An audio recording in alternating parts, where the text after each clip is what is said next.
ರಾಯರ ಮಠಕ್ಕೆ ಹೋಗೋದ್ರಲ್ಲೇ ಆಗಿರಲಿ, ನಮ್ಮ ರಾಯರ ಒಂದು ದರ್ಶನವನ್ನು ಪಡ್ಕೊಳ್ಳೋದ್ರಲ್ಲೇ ಆಗಿರಲಿ, ಸಿಗುವಂತಹ ಒಂದು ನೆಮ್ಮದಿನೇ ಬೇರೆ. ಯಾಕಂತ ಅಂದರೆ ಇವತ್ತು ಲಕ್ಷಾಂತರ ಜನರು ರಾಯರನ್ನು ಇನ್ನೂ ಕೂಡ ಪೂಜಿಸ್ತಾ ಇದ್ದಾರೆ.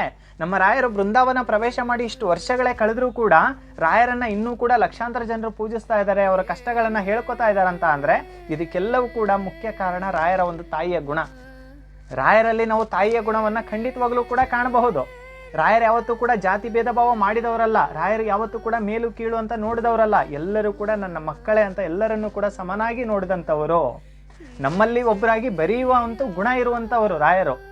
ತಾಯಿಯ ಗುಣ ಅಂತ ಅದಕ್ಕೆ ನಾನು ಯಾವಾಗಲೂ ಕೂಡ ಹೇಳ್ತೀನಿ ನೋಡಿ. ಯಾವತ್ತೂ ಕೂಡ ರಾಯರು ನನಗೆ ಅದೇ ಬೇಕು ಇದೇ ಬೇಕು, ನೀವು ತುಪ್ಪದ ದೀಪವನ್ನು ಹಚ್ಚಿದ್ರೆ ಮಾತ್ರ ಒಳ್ಳೇದನ್ನ ಮಾಡ್ತೀನಿ, ನೀನು ಆಡಂಬರದ ಅಲಂಕಾರವನ್ನು ಮಾಡಿದರೆ ಮಾತ್ರ ಒಳ್ಳೇದನ್ನ ಮಾಡ್ತೀನಿ, ನೀನು ತುಂಬ ಹೂಗಳನ್ನ ಇಟ್ಟು ಪೂಜೆ ಮಾಡಿದರೆ ಮಾತ್ರ ಒಳ್ಳೇದನ್ನ ಮಾಡ್ತೀನಿ ಅಂತ ಯಾವತ್ತೂ ಕೂಡ ಹೇಳಿಲ್ಲ. ಅದದು ನಮ್ಮ ಭಕ್ತಿಗೆ ಬಿಟ್ಟಂಥದ್ದು. ನಮ್ಮ ಹತ್ರ ಶಕ್ತಿ ಇದ್ರೆ ಮಾಡಿರ್ತೀವಿ, ಇಲ್ಲಾಂದ್ರೆ ಇಲ್ಲ, ಆಯ್ತಾ. ಆದರೆ ರಾಯರಿಗೆ ಬೇಕಾಗಿರುವಂಥದ್ದು ನೀವು ಹೂವಿನ ಅಲಂಕಾರ ಅಲ್ಲ, ಆಡಂಬರದ ಅಲಂಕಾರ ಅಲ್ಲ. ರಾಯರಿಗೆ ಮುಖ್ಯವಾಗಿ ಬೇಕಾಗಿರೋದು ಸ್ವಚ್ಛ ಮನಸ್ಸು ಮತ್ತು ನಂಬಿಕೆ, ಭಕ್ತಿ. ರಾಯರಿದ್ದಾರೆ ಅನ್ನುವಂಥ ನಂಬಿಕೆ ಬೇಕು. ರಾಯರಿದ್ದಾರೆ, ರಾಯರು ನನ್ನ ಜೊತೆಗಿದ್ದಾರೆ, ಕಾಪಾಡ್ತಾರೆ, ರಾಯರೇ ಬೇಕು ನನಗೆ ಅನ್ನುವಂಥ ಭಕ್ತಿ ಇರಬೇಕು. ರಾಯರಿದ್ರೇನೆ ಎಲ್ಲ, ರಾಯರಿಂದನೇ ಅನ್ನುವಂಥದ್ದು ಒಂದು ಭಕ್ತಿ ಇರಬೇಕು. ನನ್ನಪ್ಪ ಕೈ ಬಿಡಲ್ಲ ಅನ್ನುವಂಥ ನಂಬಿಕೆ ಇರಬೇಕು. ಖಂಡಿತ ರಾಯರು ಒಳ್ಳೇದು ಮಾಡ್ತಾರೆ. ಯಾಕೆ ನಾನು ಯಾವಾಗಲೂ ಕೂಡ ಸ್ವಚ್ಛ ಮನಸ್ಸಿಂದ ರಾಯರನ್ನ ನಂಬಿದರೆ ಖಂಡಿತ ನೀವು ಸೋಲು ಕಾಣಲ್ಲ ಅಂತ ನಾನು ಹೇಳ್ತೀನಿ ಅಂತ ಅಂದರೆ ತಾಯಿಯ ಗುಣವನ್ನು ನಾವು ರಾಯರಲ್ಲಿ ಖಂಡಿತ ಕಾಣಬಹುದು. ನನ್ನಪ್ಪ, ನನಗೆ ತಂದೆ ತಾಯಿ ಎಲ್ಲವೂ ಕೂಡ ನೀವೇ ಆಗಿ ನಿಂತ್ಬಿಟ್ಟಿದ್ದೀರ, ನಮ್ಮ ಮನೆಗೆ ನೀವೇ ಬೆಳಕು, ನಮ್ಮ ಮನೆಗೆ ಒಂದು ದೊಡ್ಡ ಮಗ ಅಂತಾದರೂ ಅಂದ್ಕೊಳ್ಳಿ, ಏನೇ ಅಂದ್ಕೊಳ್ಳಿ ರಾಯರೇ, ನೀವಿಲ್ಲದೆ ನಾವಿಲ್ಲ, ನಮಗೆ ನಿಮ್ಮಿಂದನೇ ಎಲ್ಲ, ನಮ್ಮ ಮನೆಗೆ ದೊಡ್ಡ ವ್ಯಕ್ತಿ ನೀವೇ, ನಿಮ್ಮ ಪಾದವೇ ನಮಗೆಲ್ಲವೂ ಕೂಡ, ನಾವು ತುಂಬ ಕಷ್ಟದಲ್ಲಿದ್ದೀವಿ, ನಮ್ಮಿಂದ ಏನಾದರೂ ತಪ್ಪಾಗಿದ್ರೆ ಕ್ಷಮಿಸ್ಬಿಡಿ, ಆದರೆ ನಿಮ್ಮ ಅನುಗ್ರಹ ಕೊಡದೆ ನಮ್ಮನ್ನು ಕಳಿಸ್ಬೇಡಿ ಅಂತ ರಾಯರ ಮಠಕ್ಕೆ ಹೋದಾಗ ಕೇಳ್ಕೋಬೇಕು ರಾಯರ ಹತ್ರ. ಖಂಡಿತವಾಗ್ಲೂ ಕೂಡ ರಾಯರ ಆಶೀರ್ವಾದ ಮಾಡ್ತಾರೆ. ನೀವು ಇದಕ್ಕೆ ಮಂತ್ರಾಲಯಕ್ಕೆ ಹೋಗ್ಬೇಕಂತ ಏನಿಲ್ಲ, ನಿಮ್ಮ ಮನೆ ಅಕ್ಕಪಕ್ಕದಲ್ಲಿರುವಂಥ ರಾಯರ ಒಂದು ಮಠಗಳಿಗೆ ಹೋದ್ರೂ ಕೂಡ ಖಂಡಿತ ಒಳ್ಳೇದು ಮಾಡ್ತಾರೆ. ಆಯ್ತಪ್ಪ, ನಿಮಗೆ ಮಠ ಇಲ್ಲ, ಎಲ್ಲೋ ಹತ್ತಿರದಲ್ಲಿ ಮಠ ಇಲ್ಲ ಅಂತ ಅಂದರೆ ನಿಮ್ಗೆ ಆದಾಗ ಮಂತ್ರಾಲಯಕ್ಕೆ ಹೋಗಿ ದರ್ಶನವನ್ನು ಮಾಡ್ಕೊಂಬನ್ನಿ, ಮೂಲ ಬೃಂದಾವನ ದರ್ಶನವನ್ನು ಮಾಡ್ಕೊಂಬನ್ನಿ. ಕೇಳ್ಕೋಬೇಕು ರಾಯರಿಗೆ, ಸ್ವಾಮಿ ಈ ಥರ ಕಷ್ಟದಲ್ಲಿದ್ದೀನಿ, ಆದಷ್ಟು ಬೇಗ ನಿಮ್ಮ ದರ್ಶನ ಭಾಗ್ಯವನ್ನು ಕೊಡಿ ಅಂತ ಕೇಳ್ಕೊಳ್ಳಿ. ಆದಷ್ಟು ಬೇಗ ಕನಸಲ್ಲೂ ಕೂಡ ಬಂದು ಸೂಚನೆ ಕೊಟ್ಬಿಡ್ತಾರೆ ರಾಯರು. ಅಷ್ಟೊಂದು ಕರುಣಾಮಯಿಗಳು ರಾಯರು. ಅದಕ್ಕೆ ಹಿರಿಯರು ಯಾವಾಗಲೂ ಕೂಡ ಹೇಳ್ತಾ ಇರ್ತಾರೆ, ರಾಯರಿದ್ದಾರೆ, ಹೆದರಬೇಡಿ, ರಾಯರು ಎಲ್ಲೂ ಕೂಡ ಹೋಗಿಲ್ಲ, ಅವರು ಮಾತು ಕೊಟ್ಟಿದ್ದಾರೆ, 700 ವರ್ಷಗಳ ಕಾಲ ನಾನು ಇಲ್ಲೇ ಇರ್ತೀನಿ, ಸಶರೀರವಾಗಿ ಇಲ್ಲೇ ಇರ್ತೀನಿ, ನಾನು ದೇಹವನ್ನು ಬಿಟ್ಟು ಎಲ್ಲೂ ಹೋಗಲ್ಲ ಹೇಳಿದ್ದಾರೆ. ರಾಯರೇ ಹೇಳಿರುವಂಥದ್ದು ಸ್ವತಃ ಇದೆ. ನಿಮ್ಮ ಒಂದು ಕಷ್ಟ ಕಾರ್ಪಣ್ಯಗಳಿಗೆ ನಾನು ಪುಣ್ಯವನ್ನು ದಾರೆ ಎರಿತೀನಿ, ನಾನು ಇಲ್ಲೇ ಇರ್ತೀನಿ ನಿಮ್ಮ ಜೊತೆಗೆ, ನಾನು ಎಲ್ಲೂ ಹೋಗ್ಲಿ, ನಿಮ್ಮ ಸೇವೆನೇ ನನ್ನ ಕರ್ತವ್ಯ ಅಂತ ರಾಯರು ನಮಗೋಸ್ಕರ ಇರುವಂಥವರು. ಬೃಂದಾವನ ಪ್ರವೇಶ ಮಾಡಿದ್ದೆ ನಮಗೋಸ್ಕರ, ಅದಂತೂ ನಾನು ತುಂಬ ಸಲ ಹೇಳಿದ್ದೀನಿ. ಆದರೆ ಒಂದು ಹೇಳ್ತೀನಿ, ಆತ್ಮವಿಶ್ವಾಸವನ್ನು ಕಳ್ಕೋಬೇಡಿ. ರಾಯರು ನಮ್ಗೆ ಹೆಂಗೆ ನಾವು ಸ್ವಲ್ಪ ಕೈಗೋ ಕಾಲ್ಗೋ ಗಾಯ ಆದಾಗ ಅಮ್ಮ ಅಂತ ಹೆಂಗೆ ಅಂತಿದ್ವೋ ಮೊದಲು, ನಾವು ಬಿದ್ದ ತಕ್ಷಣ ಅಂತೀವ, ನಾವು ಸ್ವಲ್ಪ ಕೈ ಕಾಲಿಗೆ ಪೆಟ್ಟು ಬಿದ್ದಾಗ ನಾವು ಅಂದೇ ಅಂತೀವಿ, ಅಮ್ಮ ಅಂತೀವಿ ಫಸ್ಟು. ಅದೇ ರೀತಿ ನಮಗೆ ಮನಸ್ಸಿಗೆ ನೋವಾದಾಗ ನೆನಪಾಗೋದು ರಾಯರಾಗ್ಬಿಟ್ಟಿದ್ದಾರೆ ಇವಾಗ. ಯಾಕಂದರೆ ಅದರಲ್ಲಿ ಸತ್ಯ ಇದೆ. ಅಮ್ಮ ಅಂದ ತಕ್ಷಣ ಅದು ಗಾಯ ಮಾಯಿತೋಗ್ಬಿಡುತ್ತೆ, ಸಮಾಧಾನ ಆಗುತ್ತಾ? ಅದೇ ರೀತಿ ನಮ್ಮ ಮನಸ್ಸಿಗೆ ತುಂಬ ನೋವಾದಾಗ, ಜೀವನದಲ್ಲಿ ಕಷ್ಟಗಳು ಬಂದಾಗ ರಾಯರೇ ಅಂತ ನೆನೆಸ್ಕೊಂಡಾಗ ಅದೆಷ್ಟೋ ಕಷ್ಟಗಳು ದೂರ ಆಗುತ್ತೆ, ಮನಸ್ಸಿಗೆ ಏನೋ ಒಂದು ರೀತಿ ಶಕ್ತಿ ಬರುತ್ತೆ. ನೋಡಿ ನೀವು ಬೇಕಿದ್ರೆ. ಅದಕ್ಕೆ ನಾನು ಯಾವಾಗಲೂ ಕೂಡ ಏನು ಹೇಳ್ತೀನಿ ಅಂದರೆ, ನಿಮ್ಗೆ ಇವತ್ತು ತುಪ್ಪದ ದೀಪ ಹಚ್ಚೋಕ್ಕಾಗ್ತಾ ಇಲ್ಲ ಅಂತ ಮನಸ್ಸಿಗೆ ನೋವು ಮಾಡ್ಕೋಬಾರ್ದು. ರಾಯರು ಸಹಿಸಲ್ಲ, ಅದನ್ನು ಖಂಡಿತ ಸಹಿಸಲ್ಲ. ಇವತ್ತು ರಾಯರಿಗೆ ಪೂಜೆ ಮಾಡೋಕ್ಕೆ ನಿಮಗೆ ಹೂ ತರೋಕ್ಕೆ ಕಾಸಿಲ್ಲ ನಿಮ್ಮ ಹತ್ರ, ಇವತ್ತೇನೋ ಪರಿಸ್ಥಿತಿ ಹೆಂಗಿರುತ್ತೆ ಕೆಲವ್ರದ್ದು, ಎಲ್ಲರೂ ಕೂಡ ತುಂಬ ಹೂಗಳನ್ನ ಇಟ್ಟು ಪೂಜಿಸೋಕ್ಕಾಗಲ್ಲ ರಾಯರಿಗೆ. ಆದರೆ ನೋವನ್ನ ಮಾಡ್ಕೋಬೇಡಿ, ರಾಯರಿಗೆ ಅರ್ಥ ಆಗುತ್ತೆ.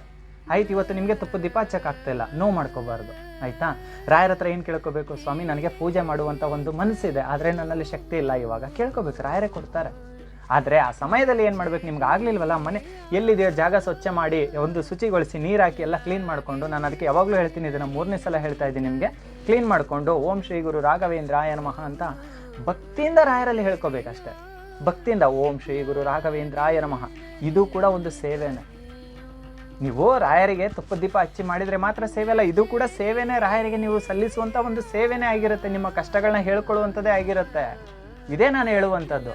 ಆದರೆ ಇದೆಲ್ಲವೂ ಕೂಡ ಮಾಡಬೇಕಂದ್ರೆ ರಾಯರಿದ್ದಾರೆ ಅನ್ನುವಂಥ ನಂಬಿಕೆ ನಿಮ್ಮಲ್ಲಿ ಬರಬೇಕು, ಆಯಿತಾ. ನಿಮ್ಮಲ್ಲಿ ನಂಬಿಕೆ ಬರಬೇಕು. ನಂಬಿಕೆ ಬಂದರೆ ಖಂಡಿತ ಒಳ್ಳೇದು ಮಾಡ್ತಾರೆ. ರಾಯರೆಲ್ಲರಿಗೂ ಕೂಡ ಅನುಗ್ರಹ ಕೊಟ್ಟೇ ಕೊಡ್ತಾರೆ. ರಾಯರು ಯಾರನ್ನೂ ಕೂಡ ನಂಬಿದವ್ರನ್ನ ಕೈ ಬಿಡೋದಿಲ್ಲ. ಇವತ್ತು ನಾನು ಕೂಡ ಇಷ್ಟೊಂದು ಮಾತಾಡ್ತಿದ್ದೀನಿ, ರಾಯರ ಬಗ್ಗೆ ಹೇಳೋಕೆ ಇನ್ನೂ ಹೆಮ್ಮೆ ಅನಿಸುತ್ತೆ ನನಗೆ. ಯಾಕಂದರೆ ಅಷ್ಟು ಜೊತೆಯಾಗಿ ನಿಂತಿದ್ದಾರೆ. ನಿಮಗೂ ಕೂಡ ಒಳ್ಳೇದು ಮಾಡ್ತಾರೆ. ಯಾಕಂದರೆ ನಾವೆಲ್ಲರೂ ಕೂಡ ರಾಯರ ಒಂದು ಪ್ರೀತಿಯ ಕುಟುಂಬ, ನಾವು ರಾಯರ ಮಕ್ಕಳು ನಾವೆಲ್ಲರೂ ಕೂಡ. ಅದಕ್ಕೆ ನಾನು ಯಾವಾಗಲೂ ಕೂಡ ಹೇಳೋದು, ಎಲ್ಲ ನನ್ನ ಪ್ರೀತಿಯ ರಾಯರ ಭಕ್ತರ ಕುಟುಂಬಕ್ಕೆ ಅಂತ. ಯಾಕಂತೀನಂದರೆ ಎಲ್ಲರೂ ಕೂಡ ನಾವು ರಾಯರ ಮಕ್ಕಳೇ. ಎಲ್ಲರೂ ಕೂಡ ನನ್ನವರೇ ಅಂತ ನೋಡ್ತಾರೆ ರಾಯರು, ಯಾರನ್ನೂ ಕೂಡ ಭೇದ ಭಾವ ಮಾಡೋದಿಲ್ಲ. ಎಷ್ಟೋ ಜನಗಳು ಇವತ್ತು ರಾಯರ ಮಠಕ್ಕೆ ಹೋಗಿ ಬೃಂದಾವನ ಮುಂದೆ ಕೂತ್ಕೊಂಡು, ಅದು ಕೇವಲ ಬೃಂದಾವನ ಅಲ್ಲ, ನನ್ನಪ್ಪ ರಾಯರು ನನ್ನ ಕಣ್ಮುಂದೆ ಕೂತಿದ್ದಾರೆ, ಅಲ್ಲಿ ಇದ್ದಾರೆ ನನ್ನಪ್ಪ ಅಂತ ಕಷ್ಟಗಳನ್ನ ಹೇಳ್ಕೊತಾ ಇರ್ತಾರೆ. ನಾನು ಮಠಕ್ಕೆ ಹೋದಾಗ ನೋಡ್ತಾ ಇರ್ತೀನಿ, ಕೆಲವರಂತೂ ಪಾಪ ಅಳ್ತಾ ಇರ್ತಾರೆ, ಕಣ್ಣಲ್ಲಿ ನೀರು ಬರ್ತಾ ಇರುತ್ತೆ, ಹೆಣ್ಮಕ್ಳಾಗಿರ್ಬೋದು ಗಂಡು ಮಕ್ಳಾಗಿರ್ಬೋದು. ಯಾಕಂದರೆ ಕಷ್ಟ ಅಷ್ಟಿದೆ. ಅವ್ರು ಕಣ್ಣೀರು ಹಾಕ್ಬೇಕಂದ್ರೆ ಸುಮ್ಮನೆ ಅಲ್ಲ, ರಾಯರ ಹತ್ರ ಬಂದು ಕಣ್ಣೀರು ಹಾಕ್ಕೊಂಡು ಹೇಳ್ಕೊತಾ ಇದ್ದಾರೆ ಅಂದ್ರೆ ರಾಯರನ್ನ ಎಷ್ಟು ಬಲವಾಗಿ ನಂಬಿರಬೇಡ ಅವರು ರಾಯರನ್ನು. ಆದರೆ ಖಂಡಿತವಾಗ್ಲೂ ಕೂಡ ನಿಮ್ಮ ಕಣ್ಣೀರನ್ನ ಒರೆಸ್ತಾರೆ. ನಾನು ತುಂಬ ಜನರನ್ನ ನೋಡಿದ್ದೀನಿ, ತುಂಬ ಜನ ಪಾಪ ಕಣ್ಣೀರು ಹಾಕೊಂಡು ಹೇಳ್ಕೊತಾ ಇರ್ತಾರೆ. ಯಾಕಂದರೆ ಅವ್ರ ಕಷ್ಟಗಳು ಅವರಿಗೆ ಗೊತ್ತಿರೋದು. ಇವತ್ತು ನಿಮ್ಮ ಕಷ್ಟ ಕೂಡ ನಿಮಗೆ ಗೊತ್ತು. ಆದರೆ ಕುಗ್ಗಿ ಹೋಗಬೇಡಿ. ನಾನು ಹೇಳುವಂಥದ್ದಿದೆ, ಕುಗ್ಗಿ ಹೋಗಬೇಡಿ. ನೀವು ಹತ್ತಿರದಲ್ಲಿದ್ದರೆ ರಾಯರ ಮಠಕ್ಕೆ ಹೋಗೋದನ್ನ ಬರೋದನ್ನ ರೂಢಿ ಮಾಡ್ಕೊಳ್ಳಿ. ನಿಮ್ಮ ಕೆಲಸದಲ್ಲಿ ಯಶಸ್ಸು ಕೊಡ್ತಾರೆ ರಾಯರು. ನಾವು ಏನೂ ಮಾಡ್ದೇ ಬರೀ ಪೂಜೆ ಮಾಡ್ಕೊಂಡಿದ್ರೆ ಖಂಡಿತ ಒಳ್ಳೇದಾಗೋದಿಲ್ಲ. ಆದರೆ ನಾನು ಹೇಳುವಂಥದ್ದು ಏನಂದರೆ, ಪ್ರಯತ್ನ ನಮ್ಮದು, ಫಲ ದೇವ್ರದ್ದು. ಇವತ್ತು ಹಗಲು ರಾತ್ರಿ ದುಡಿತಾ ಇದ್ದೀರಾ, ಅದರಲ್ಲಿ ಯಶಸ್ಸು ಕೊಡ್ತಾರೆ ರಾಯರು. ಯಾಕಂದರೆ ತುಂಬ ಜನಕ್ಕೆ ಹೆಂಗಾಗಿದೆ ಅಂದರೆ, ಚೀಟಿ ದುಡ್ಡು ಕಟ್ಟೋಕ್ಕಾಗ್ತಾ ಇಲ್ಲ, ಮನೆ ಬಾಡಿಗೆಗಳು ಕಟ್ಟೋಕ್ಕಾಗ್ತಾ ಇಲ್ಲ, ಸಾಲಗಳು ಹೆಚ್ಚಾಗ್ತಾ ಇದೆ. ಖಂಡಿತ ರಾಯರನ್ನ ನಂಬಿ ಪೂಜಿಸ್ತಾ ಬನ್ನಿ. ಖಂಡಿತ ಅದೆಲ್ಲವೂ ಕೂಡ ಖಂಡಿತ ಒಂದು ದೂರ ಆಗುತ್ತೆ. ಎಲ್ಲ ಕಷ್ಟಗಳಿಂದ ರಾಯರು ಹೊರಗೆ ತೊಗೊಂಬಂದೇ ಬರ್ತಾರೆ. ಆದರೆ ರಾಯರಿದ್ದಾರೆ ಅನ್ನುವಂಥ ನಂಬಿಕೆ ಇರಲಿ. ರಾಯರ ಅನುಗ್ರಹ ತಡ ಆಗ್ತಿದೆ ಅನ್ನುವಂಥವ್ರು ಮೊದಲು ಈ ಒಂದು ಮೂರನ್ನ ತಿದ್ಕೊಳ್ಳಿ. ನೀವು ನಾನು ಹೇಳುವಂಥದ್ದು ಏನಂದರೆ, ಮನೆ ದೇವರಿಗೆ 1 ವರ್ಷದ ಮೇಲಾಗಿದ್ದರೆ, ಮತ್ತೊಮ್ಮೆ ಹೇಳ್ತಾ ಇದ್ದೀನಿ, ಎಲ್ಲರಿಗೂ ಗೊತ್ತಾಗಲಿ ಅನ್ನೋ ಕಾರಣಕ್ಕೆ ನಾನು ಇದ್ರ ಬಗ್ಗೆ ವಿಡಿಯೋ ಕೂಡ ಮಾಡಿದ್ದೀನಿ. ಮನೆ ದೇವ್ರಿಗೆ ಹೋಗಿ ಬನ್ನಿ, ಮನೆ ದೇವರಿಗೆ ಫಸ್ಟ್ ನಡ್ಕೊಳ್ಳಿ, ಹಿರಿಯರಿಗೆ ಸರಿಯಾಗಿ ನಡ್ಕೊಳ್ಳಿ. ಹಿರಿಯರಿಗೆ ನೀವು ವರ್ಷಕ್ಕೊಮ್ಮೆ ಪೂಜೆ ಮಾಡ್ತೀರಂತ ಅನ್ಕೊತೀನಿ, ಬಟ್ಟೆ ಏರಿಸೋದಂತ ಏನಂತೀವಿ ನಾವು, ಮಾಡ್ತೀರಂತ ಅನ್ಕೊತೀನಿ. ಅದು ಕೂಡ ಸರಿಯಾಗಿ ಮಾಡ್ತಾ ಬನ್ನಿ. ಹಿರಿಯರನ್ನ ನೆನೆಸ್ಕೊಳ್ತಾ ಬನ್ನಿ, ಅವ್ರನ್ನ ಯಾವತ್ತೂ ಕೂಡ ಮರಿಬೇಡಿ. ಇದೆಲ್ಲರ ಜೊತೆಗೆ ರಾಯರನ್ನ ಪೂಜಿಸ್ತಾ ಬನ್ನಿ. ಗುರು ರಾಯರು ಬಂದ್ರಂದ್ರೆ ಎಲ್ಲ ಸರಿ ಮಾಡ್ತಾರೆ. ಯೋಚನೆ ಮಾಡಲೇಬೇಕಾಗಿಲ್ಲ, ನೀವು ಖಂಡಿತ ಒಳ್ಳೇದು ಮಾಡೇ ಮಾಡ್ತಾರೆ. ಯಾರೆಲ್ಲ ಏನೆಲ್ಲ ಕೇಳ್ತಾ ಇದ್ರು ಎಲ್ಲವನ್ನೂ ಕೂಡ ರಾಯರು ಕೊಡ್ತಾರೆ. ಆದರೆ ರಾಯರು ಇದ್ದಾರೆ ಅನ್ನುವಂಥ ನಂಬಿಕೆ ನಮ್ಮಲ್ಲಿರಬೇಕಾಯ್ತಾ. ಕುಗ್ಗಿ ಹೋಗಬೇಡಿ. ಯಾಕೆ ಇವತ್ತು ಈ ವಿಡಿಯೋನ ಮಾಡಿದೆ ಅಂತ ಅಂದರೆ, ಖಂಡಿತ ಇವತ್ತು ಗುರುವಾರ ಕೂಡ ನಮ್ಮ ರಾಯರ ಬಗ್ಗೆ ಏನಾದರೂ ಒಂದು ವಿಶೇಷ ವಿಡಿಯೋ ಇರಲೇಬೇಕು ಅನ್ನೋಂಥದ್ದು ನಂದಾಗಿತ್ತು.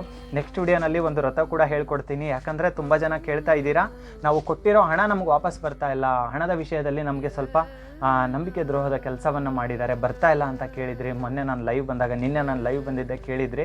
ಖಂಡಿತವಾಗ್ಲೂ ಕೂಡ ಅದ್ರ ಬಗ್ಗೆ ವ್ರತದ ವಿಡಿಯೋ ಕೂಡ ನೆಕ್ಸ್ಟ್ ನಾನು ಅಪ್ಲೋಡ್ ಮಾಡ್ತೀನಿ, ಅದನ್ನು ಕೂಡ ನೋಡ್ಕೊಳ್ಳಿ ಆಯಿತಾ.